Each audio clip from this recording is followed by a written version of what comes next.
Time check tayo guys, it's 8:10 ng gabi dito sa Victoria, BC, dito sa British Columbia, dito sa Canada.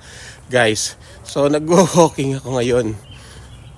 Gusto ko lang mag-share sa inyo mga bagay-bagay. Kaya kahit nag-walking ako, gusto ko kumukuha ako. Kung may naisip ako, sinasabi ko sa inyo. Just like now guys, diba? Ako ngayon, I'm in the situation wherein I don't care about what people think of me.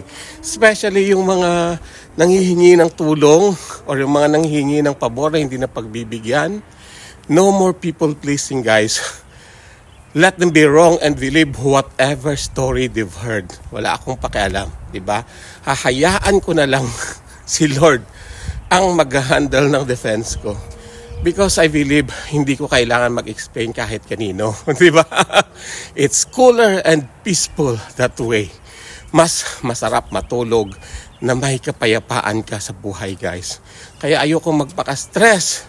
Gusto kong ingatan yung heart ko, yung puso ko sa mga bagay na hindi naman dapat dinadala.